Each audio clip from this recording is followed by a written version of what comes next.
হরে কৃষ্ণ। আজ 24শে বৈশাখ 1431 ও ইংরেজি 7ই মে 2024 মঙ্গলবার।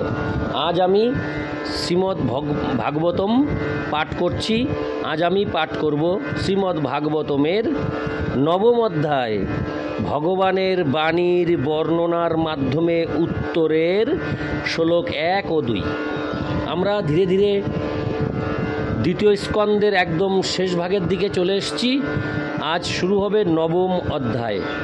অডিওর শুরুতে সকল ভক্তিমতী মা ও ভক্তবৃন্দের কাছে আমার একটাই অনুরোধ, আপনারা আমার এই অডিওগুলি শুনে কেমন লাগলো অবশ্যই একটা কমেন্টস অবশ্যই করবেন। এইটুকুই অনুরোধ আপনাদের কাছে। একটি কমেন্টস করে আমাকে জানাবেন যে আপনাদের কেমন লাগলো। নারায়ণ হে নারায়ণ ভব ভয় হরণম নারায়ণ লক্ষ্মীকান্তম কমল নয়নম মঙ্গল চরণম নারায়ণ নারায়ণ হে নারায়ণ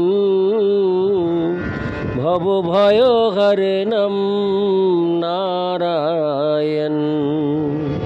শ্লোক 1। শ্রী শুক উবাচ আত্মমায়ামৃতে রাজন পরশানুভবাত্তন ন ঘটে তার্থ সম্বন্ধ স্বপ্ন দ্রষ্টুরিবাঞ্চসা। অনুবাদ।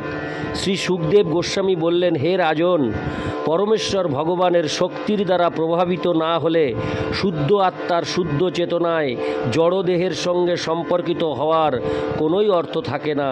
সেই সম্পর্ক স্বপ্নদ্রষ্টার স্বপ্নদৃষ্ট দেহের কার্যকলাপ দর্শন করার মতো।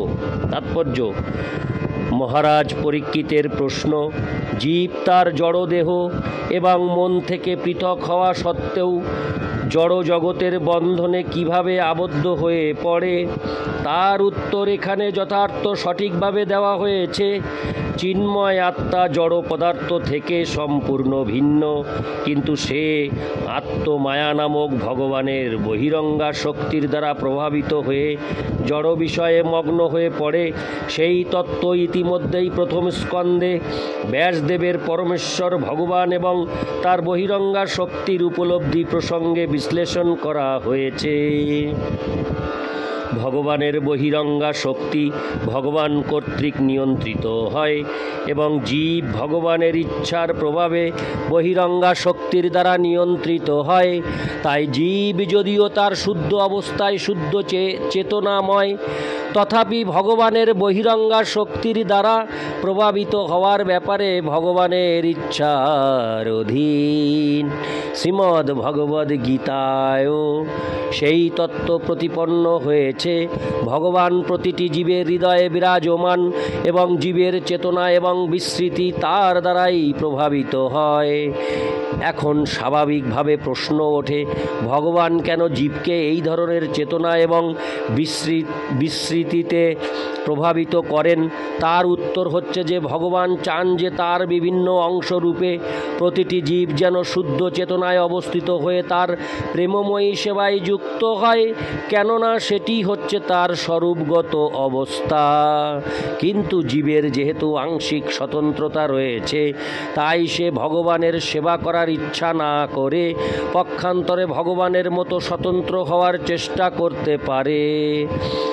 সমস্ত অভক্ত জীবেরা ভগবানের মতো শক্তি সম্পন্ন হতে চায়, যদিও তা হওয়া তাদের পক্ষে কখনোই সম্ভব নয়। জীবেরা ভগবানের ইচ্ছায় মোহাচ্ছন্ন হয়েছে, কেননা তারা তার মতো হতে চেয়েছে। ঠিক যেমন একজন মানুষ উপযুক্ত যোগ্যতা অর্জন না করেই রাজা হতে চায়, জীব যখন ভগবান হওয়ার বাসনা করে তখন সে এক স্বপ্নবৎ অবস্থায় আচ্ছন্ন হয়। তাই জীবের প্রথম অপরাধ হচ্ছে যে সে ভগবান হতে চেয়েছে এবং তার ফলে সে ভগবানের ইচ্ছায় তার প্রকৃত স্বরূপ বিস্তৃত হয়ে এক অলীক স্থানের স্বপ্ন দেখে যেখানে সে ভগবানের মতো পরম নিয়ন্তা হতে পারে। শিশু চাঁদ চেয়ে মায়ের কাছে কাঁদে, আর মা তখন একটি আয়না এনে চাঁদের প্রতিবিম্ব দেখিয়ে ক্রন্দনরত শিশুকে সন্তুষ্ট করে। তেমনি ভগবান তার ক্রন্দনরত সন্তানদের প্রতিবিম্বস্বরূপ জড় জগৎ দান করেন, যাতে তারা কর্মীরূপে ভগবানের মতো তা ভোগ করার চেষ্টা করে নিরাশ হয় এবং অবশেষে তা পরিত্যাগ করে। এই উভয় অবস্থায় স্বপ্নের মতো অলীক। জীব যে কখন সে বাসনা করেছিল তার বৃত্তান্ত খুঁজে পাওয়ার চেষ্টা করার কোনো প্রয়োজন নেই। আসল কথা হচ্ছে যে যখনই সে সেই বাসনা করে তৎক্ষণাৎ ভগবানের নির্দেশে সে আত্মমায়ার কবলিত হয়। জড়জগতের বদ্ধ অবস্থায় জীব ভ্রান্তভাবে তাই স্বপ্ন দেখে যে এটি আমার এবং এটি আমি। সেই স্বপ্নাবস্থায় বদ্ধ জীবাত্মা মনে করে যে তার জড়দেহটি হচ্ছে আমি, অথবা ভ্রান্তভাবে মনে করে যে সে হচ্ছে ঈশ্বর এবং তার দেহের সঙ্গে সম্পর্কিত যা কিছুই আমার। এইভাবে জন্ম জন্মান্তরে আমি এবং আমার এই ভ্রান্ত ধারণার স্বপ্ন দেখে যতক্ষণ পর্যন্ত জীব ভগবানের বিভিন্ন অংশ রূপে তার অধীনস্থ হওয়ার শুদ্ধ চেতনা লাভ না করে ততক্ষণ পর্যন্ত সে এই ভ্রান্ত ধারণা থেকে মুক্ত হতে পারে না। জীবের শুদ্ধ চেতনায় কিন্তু এই প্রকার কোনো ভ্রান্তিজনক স্বপ্ন নেই। সেই শুদ্ধ চেতনায় জীব কখনো বিস্মৃত হয় না যে সে ভগবান নয়। পক্ষান্তরে ভগবানের প্রতি অপ্রাকৃত প্রেমে ভগবানের নিত্য সেবক। ইতি শ্লোক 1 শ্লোক 2 বহুরূপ ইবা ভাতি মায়োয়া বহুরূপয়া রমমান গুণেশ্বস্যা মমাহমিতি মন্নতে।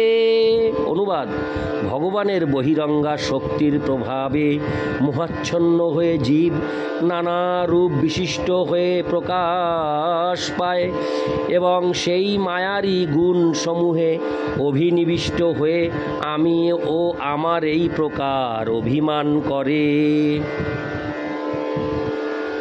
তাৎপর্য: জীবের বিভিন্ন রূপ ভগবানের প্রেমময়ী বহিরঙ্গা শক্তি কর্তৃক প্রদত্ত বিভিন্ন প্রকার বস্ত্রের মতো, যা ভগবানের বহিরঙ্গা শক্তি জীবের ভোগ করার বাসনা অনুসারে প্রদান করেন। বহিরঙ্গা প্রকৃতি সত্য, রজ এবং তম এই তিনটি গুণের মাধ্যমে প্রকাশিতা হয়। তাই জড় জগতেও জীবের স্বতন্ত্রভাবে মনোনয়ন করার সুযোগ রয়েছে এবং তার আকাঙ্ক্ষা অনুসারে জড়া প্রকৃতি তাকে বিভিন্ন প্রকার জড় শরীর দান করে। প্রকৃতিতে 9 লক্ষ জলচর,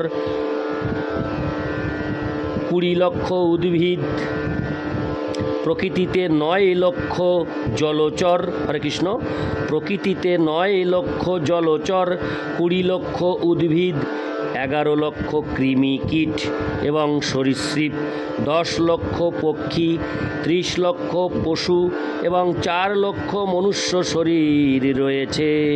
অর্থাৎ মোট 84 লক্ষ বিভিন্ন প্রকার শরীর ব্রহ্মাণ্ডের বিভিন্ন লোকে রয়েছে এবং জীব তার ভোগ করার বাসনা অনুসারে প্রকৃতির বিভিন্ন গুণের দ্বারা পরিচালিত হয়ে বিভিন্ন দেহে ভ্রমণ করে।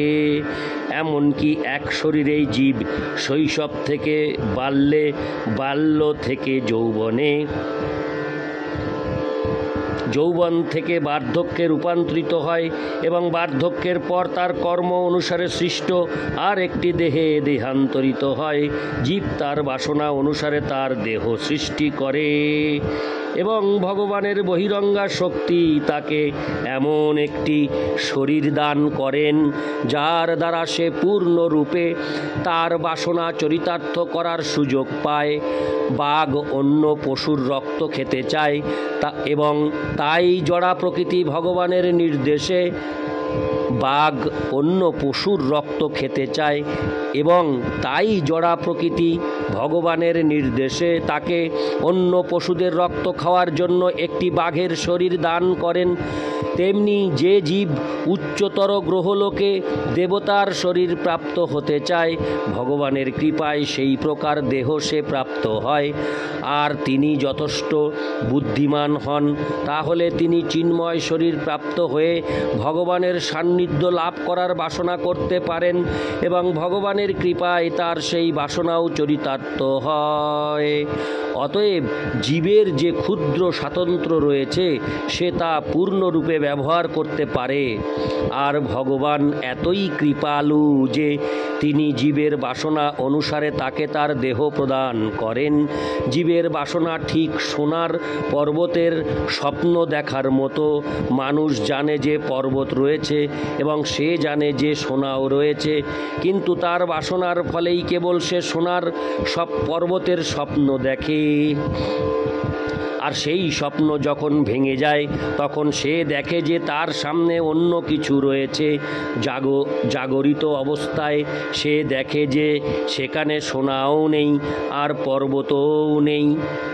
আর সোনার পর্বতের কি কথা? জড়জগতে জীবের বিভিন্ন স্থিতি আমি এবং আমার এই ভ্রান্ত ধারণা থেকে উদ্ভূত। কর্মীরা মনে করে যে এই জগৎ আমার এবং জ্ঞানীরা মনে করে যে আমি সব কিছু।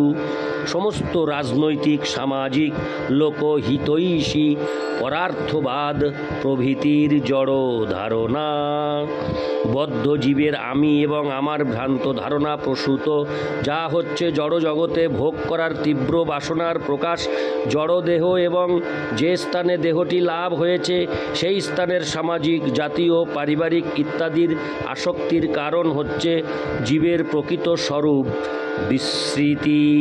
মোহাচ্ছন্ন জীবের এই ভ্রান্ত ধারণা বিদূরিত হতে পারে শুকদেব গোস্বামী এবং মহারাজ পরীক্ষিতের সঙ্গ প্রভাবে, যা শ্রীমদ্ ভাগবতে বর্ণিত হয়েছে।